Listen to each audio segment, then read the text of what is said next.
시청자 여러분 안녕하십니까? 할 말은 하고 깔 것은 까는 인터넷 팟캐스트의 영원한 제작국장 까피디입니다.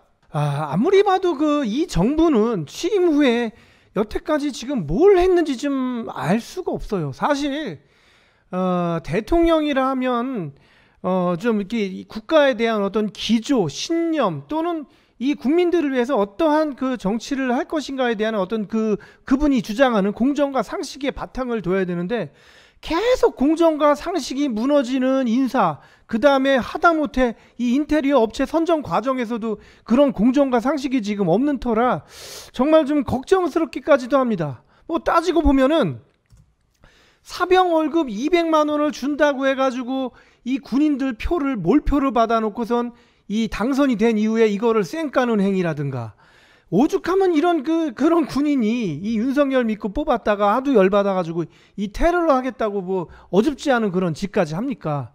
이런 것들을 종합해 볼 때 윤석열이 지금 취임 한 달 다음에 지금 우리가 용산 집무실의 이전에 관한 여러 가지 이슈들 빼고 도대체 한 게 뭐가 있나 생각할 정도로 좀 안타깝습니다. 사실은 이런 거예요.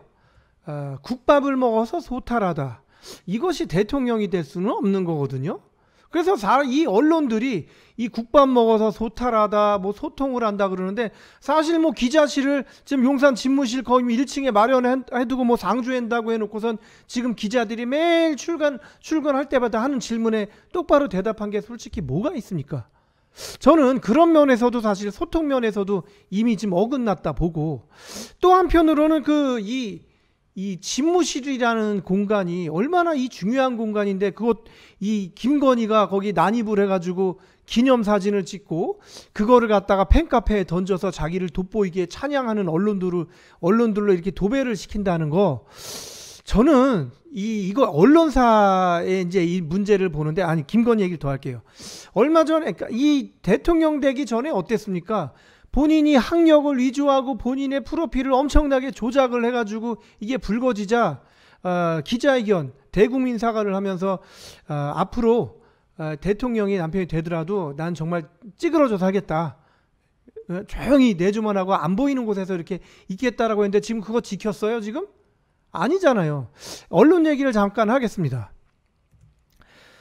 대통령이 국밥을 먹어서 소탈하고 소통을 잘한다라고 도배를 한 언론, 그 다음에 김건희가 싸구려 옷을 입으면 검소하고 소탈하다고 쓴 언론, 김건희가 명품 옷을 입고 디오를 입으면 그거에 품격이 있다고 쓴 언론, 이런 언론들이 문제라고 봅니다. 뭘 해도 이 찬사를 해대는 이 언론이, 이 따지고 보면은 이재명 이 측에 법카 사용을 해서 초밥을 먹고 소고기를 먹었다고 대서특필해가지고 나쁜 연놈으로 만든 게 사실 언론이에요. 그게 좋다고 얘기는 못하겠지만, 사실 그렇게 해서 이 나라 국고를 피해를 끼쳤다면은 수백만 원에 불과할 텐데, 지금 김건희라든지 윤석열 장모 최은순에 대한 어떤 이 부동산 사기라든가 주식 사기 이런 것들은 사실 수백억이에요. 수백억 피해가, 그것도 국민들에게 끼친. 자, 이 수백만 원과 수백억의 죄를 경중을 놓고 따질 때 언론이 어느 쪽을 이 경중을 둬야 되는지는 우리가 이 상식적으로도 이 경중으로 가야 할 텐데, 이 경중을 했다는 언론, 이것이 바로 우리나라 언론의 현주소다, 이 말씀을 드리면서 이어나가도록 하겠습니다. 자, 이번 용산 대통령실 리모델링 과정에서 시공사 선정을 뭐 여러 개를 했는데, 그중 하나가 지금 다누림 건설이에요. 이 다누림 건설이 뭐 사실 내가 뭐 찾으려고 해도 쉽게 찾을 수 없는 업체를 어떻게 찾았는지도 의문인데, 이 다누림 건설이라는 이 회사 하나를 두고 뭐 대표자의 어떤 가족 관계라든가 아니면은 뭐 업체의 주소 이력이라든가 이런 거를 봤을 때 이 윤석열과 뭐 최은순, 이 윤석열 장모 최은순이죠, 또 이런 또 비위 과정이 있어서 수상치 않은 교집합이 있다라는 것을 발견을 했습니다. 그것을 말씀을 드리겠습니다. 자, 이 첫 번째로 발주처의 시급성을 뒀어요. 사실 이 발주를 시키려면은 이 회사가 얼마만큼 일을 잘할 수 있는가에 대한 검증 과정이 좀 필요하고, 더더군다나 이게 국방부 청사이기 때문에 그 보안성이라든가 어떤 그런 것들도 좀 검증을 해야 되는데 시급성을 들었어요. 자, 제가 좀 파악을 했는데 그동안 발주를 다 경호처가 있는데 이 다누림 건설만 비서실이 했어요. 비서실이란 얘기는 대통령의 최측근이에요. 측근. 이 비서실이 왜 하필 나서가지고 한 업체만 이렇게 수의 계약을 했는가에 대해서는 좀 이 희한한 점이 많아요. 그리고 공사 금액이 뭐 대통령 측에서 볼 때는 뭐 6, 7억이면은 뭐 적은 금액이라고 할 수 있으면 적은 금액인데 이 조달청 나라장터에 어떤 공개 입찰을 해가지고 선정을 해야 됨에도 불구하고 지정업체를 해가지고 거기를 통해서 계약만 했다라는 것은 사전에 이 업체와 당신네들이 여기다가 입찰을 좀 해라. 어차피 업체는 하나이기 때문에 수의 계약을 할 것이라는 교감이 있었다는 것은 확실한데 이 업체를 어떻게 알아냈으며 이 업체 능력을 어떻게 평가했는지 그것도 지금 따져봐야 돼요. 자, 가장 큰 문제로 이제 시공 능력이라는 것을 보겠는데 이 대한전문건설협회에서 나온 자료로 보면 이 회사는 사실 이 기술평가액이라든가 이런 것들이 지금 발주 금액에 전혀 거의 반에 못 미치는 능력을 가지고 있어요. 결격사유예요, 결격사유. 이 결격사유가 된 업체가 이 선정이 된 것도 좀 희한한데 시급성을 예를 들었어요. 여러분, 이 급한데 어떻게 이 시급성에 그 50km나 떨어진 포천에 있는 업체를 선정했을까에 대한 의문이 좀 들어요. 그것도 달랑 직원 2명이면은 거의 하청을 거듭할 텐데 이런 능력을 가지고 어떻게 평가를 할 수 있느냐라는 거죠. 찾아내야 찾아낼 수도 없는 업체인 거죠. 또 그래요.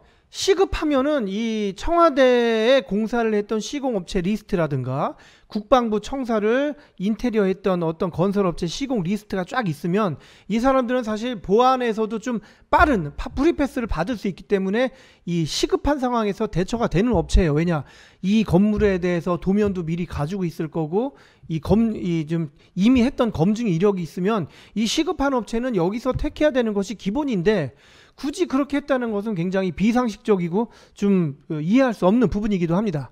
자, 이 포천 소재의 다누림 건설은 그렇다고 뭐 기자가 지금 찾아가 봤는데 항시 뭐 직원이 근무하는 것도 아니고 그렇다고 근무가 없는 사이에 맨날 공사를 하는 것도 아니에요. 거의 유령회사급으로 남아있고 가끔 일주일에 뭐 한 번이나 그 사장이 왔다 갔다 하는 휴양터로 지금 쓰고 있고, 그리고 또 주변 상인들이 이 사람이 왔다 갔다 하는 걸 본 적이 없다, 거의 비어있는 사무실이라고 인정하는 이 건물을 그런 그 금액을 내리면서 이 실사를 한번 가보지도 않고 덜컥 그렇게 발주를 줬다는 것 자체가 좀 문제라고 봅니다. 자, 두 번째로 이 다누림 건설에서 나타나는 윤석열 장모 최은순의 그림자를 볼 수 있겠습니다.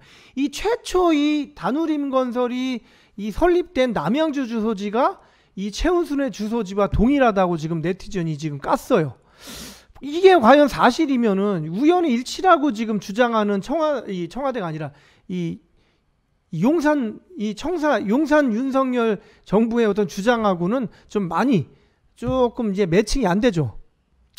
이 사진으로 봐서 이 허름한 건물에 최은순이 실거주했다고 보지는 않아요. 그럼 여기도 어떤 뭐 부동산 뭐 사기라든가 뭐 투기라든가 이런 거에 대한 어떤 배경이 깔려 있는 주소지가 주소지일 거라는 생각이 드는데, 실거주를 안 했다라는 이 사실도 사실은 뭐 까봐야 되는 일이에요, 사실은. 또 한간에는 이 그 다누림 대표 김승혜가 뭐 개명전에는 뭐 김영미라고 그래요. 이 최은순 동생 최정관의 처예요, 처. 이 최정관이라는 사람은 또 개명전엔 또 최종원이었고, 아니 뭐 이 김명신에서 김건희로, 그 다음에 이 다누림 건설의 이 두 사람, 이 개명이 여기는 무슨 뭐 그 유행이거나 아니면 뭐 법사가 시키는 대로 하거나 한 건지 이렇게 개명을 하기가 쉽지는 않거든요, 온 이런 패거리들이. 그리고 나는 이 최은순이 부동산에 관해서 뭐 깨끗한 사람이다, 뭐 정가가 없다, 아니면은 뭐 사기 뭐 이력이 없다 이러면은 이해를 하겠는데, 그런데 원체 깊숙이 관련되어 있는 사람이 하필 이렇게 주소지가 동일하다고 하니까 의심이 될 수밖에 없는 거죠. 전 이렇게 따졌을 때, 또 지나간 얘기지만 이번 윤석열 대통령 그 취임식에 관련된 이 행사 대행사도 사실은 어떤 대행사가 어떤 식으로 선정됐느냐에 대한 의문이 좀 듭니다. 뭐 요거는 뭐 외전입니다만. 또 이런 것도 있어요. 다누림 건설 대표 김승혜는 그 서초구 아크로비스타 아파트 인근 이 OSB 저축은행에서 대출을 받았어요. 이거 사실 뭐 여기서 대출 받을 수도 있는 거예요. 이 저축은행이 뭐 지점이 여기만 있는 게 아니라 뭐 부산까지도 있는 그런 곳인데, 서울에도 몇 군데가 있는 곳인데 왜 하필 윤석열 이 김건희가 사는 집으로부터 가장 가까운 저축은행에서 대출을 받았는가에 대한 의문이 좀 듭니다.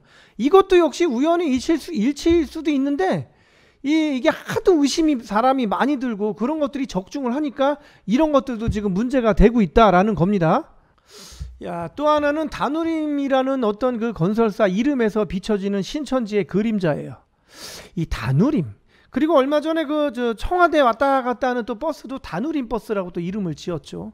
또 이 과거 이 지금 국민의힘 전신인 새누리당의 새누리도 사실은 신천지에서 비롯된 말이다라는 소문이 굉장히 많이 일었는데, 자, 이게 우연의 일치인지 모르겠지만 하필 윤석열이 검사 시절에 그 코로나19의 전파 근원지로 찝히던 이 신천지의 이 수사라든가 이만희의 그 교주 이만희를 갖다가 굉장히 약한 처벌을 내린 이 장본인이 바로 윤석열이고, 또 홍준표와의 당내 경선에서 신천지의 그 신도들이 대거 입당을 해서 몰표를 윤석열에게 몰아줬다라는 사실은 사실 벗어날 수 없는 팩트임을 밝힙니다. 자, 아무리 봐도 제정신이 아닌 현상 같아요. 사실은 우리가 이 용산집무실이라는 용산집무실이라는 이 5글자에 어떤 국력을 소비하거나 이 돈을 소비할 때가 아닌데 지금 온통 그 얘기로 지금 뒤덮여 있단 말이에요. 사실은 저는 이 정부가 진짜로 공정과 상식에 의해서 인사를 내정하고 그런 정치를 하기 바라는 소시민일 뿐입니다. 자, 뭐 제가 얘기한 내용은 여기까지고요. 일단 방송을 마치겠습니다. 시청해 주셔서 감사합니다. 이상 까피디였습니다.